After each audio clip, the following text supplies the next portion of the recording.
Hello and welcome to a special edition of Talking Con, a cup of tea with an Englishman in San Diego. My name's Leonard Sultana, and this is a special conversation with two amazing creators who have taken on one of the true iconic characters. Presented by Skybound, and Universal Pictures. This is one of a new series of books taking on the classic Universal monsters, and it's only the big boy straight out the gate. It's only Dracula. First things first, welcoming our creators.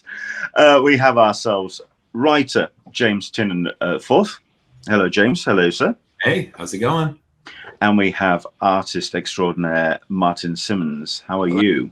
I'm good, mate. Thank you. Excellent. First things first, I'm going to introduce by saying that my first exposure to Dracula was in comics. And we're talking like age 7 or 8. And it was one of those little, really small kind of portfolio kind of graphic novel adaptations. And there was one of Dracula and there was one of Frankenstein. And my first exposure to the character was on the printed page as a comic. Let's go for the obvious question. When was the first time you experienced Vlad, as it were? Martin, I think I can't. When was the Francis Ford Coppola film out? When was that? 90s, 80s, late 80s, early 90s. 90s. It was 90s, like mid 90s. Mid 90s, and that prompted me to read the book before I saw the film. So that's my first proper experience of actually discovering the story of Dracula. Yeah. I mean, I dare say I was aware of Dracula before that in various forms. He's permeated, isn't he? He's been all over the place. Count Dracula. Do you remember Count Dracula? Yeah. But I think actually sort of sitting down and actually discovering the story would have been then. So it would have been mid 90s. It's quite late actually.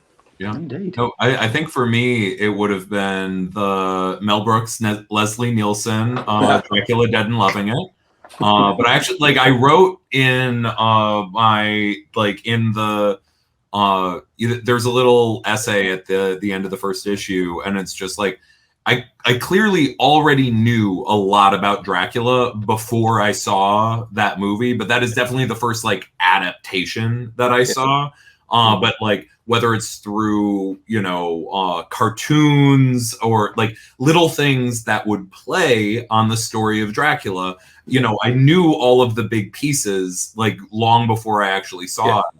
And then obviously the image of Dracula itself was just such a powerful image. But yeah, I don't think I would have seen the I was a nerdy kid, so it's I think I watched the Universal film with my dad when I was just a little older than that, closer to 10, but it was just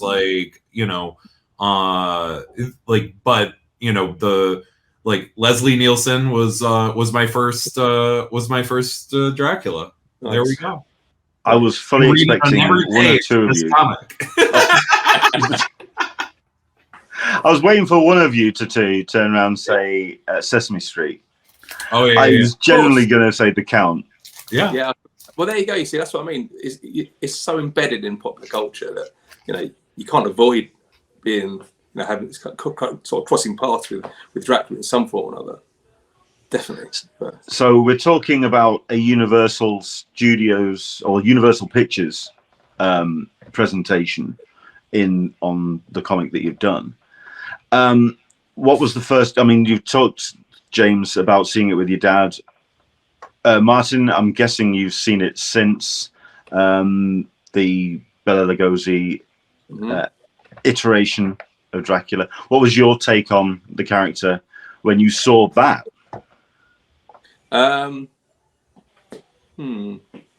Yeah, I mean, Bela Lugosi's take on Dracula is kind of that's the one that everyone knows. That's it, whether it's him or not. But you always see the cape and the and the clothes that he wears and the widow's peak and things like that. So from that point of view, it's kind of like, that's where all that comes from. But the film itself, like it differs. Like so much of it has been stripped away in comparison to the book. You know, it's quite an adjustment. But I don't remember. I really don't remember when I first saw that film. But it's only recently, again, now when we started doing this book, that I started to sort of watch it again and sort of take it in a bit more. But yeah. I mean, it's the iconic portrayal of Dracula, no doubt.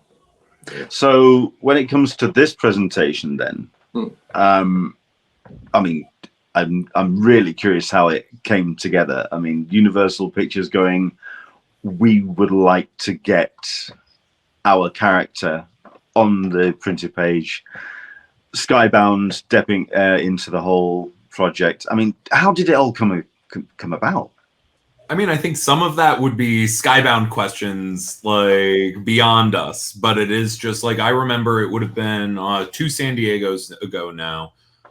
You know, I was meeting up with Alex Antone, who I had known when he had worked at DC Comics, and you know, this was like I was starting, and honestly, I had gone into the meeting planning to just say no to, like, because it's, you know, I work on way too many books already and all this stuff. But it was, you know, like we started having a conversation. Alex and I have always gotten along great, and he told me that they had gotten the license to do the Universal Monster characters and asked me if I had any interest in pitching for one of them. And you know, and which ones would I be interested in? And so they didn't come to you with Dracula. You came to them.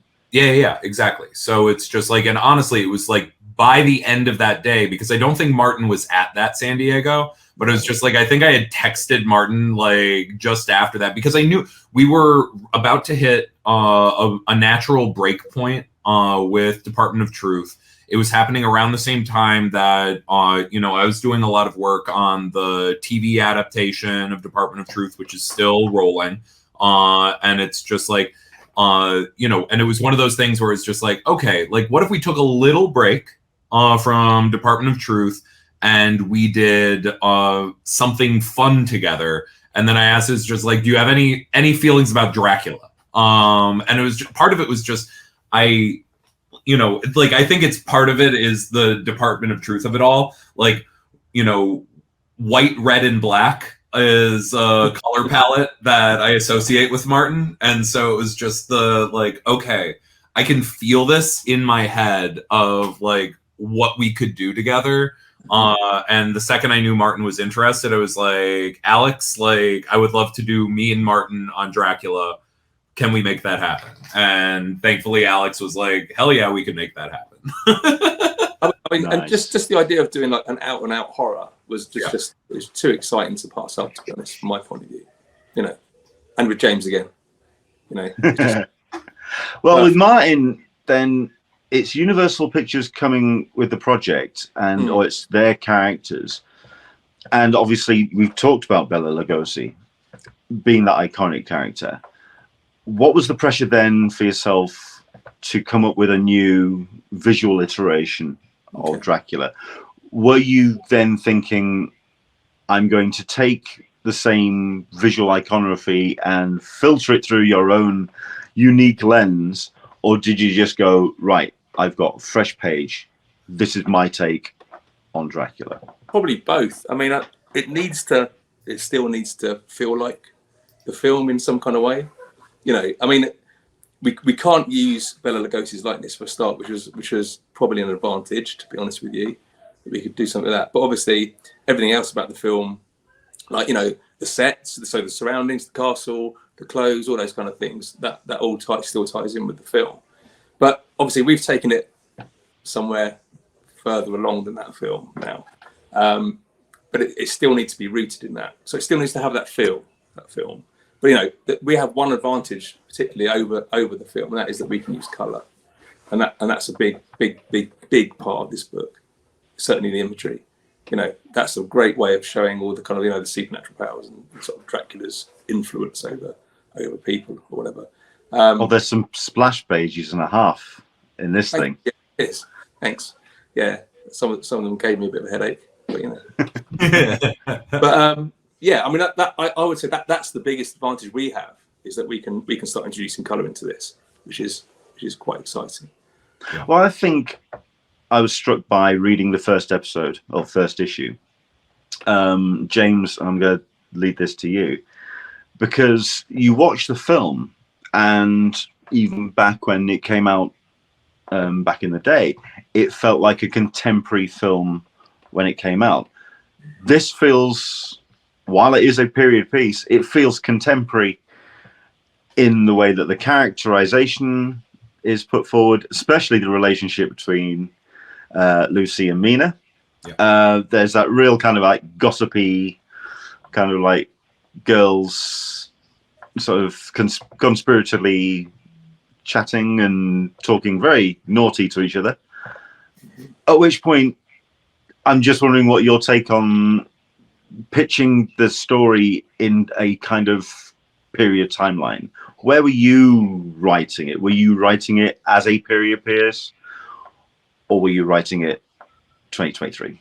I mean, I think what the Universal film does best is like capture this kind of timeless quality.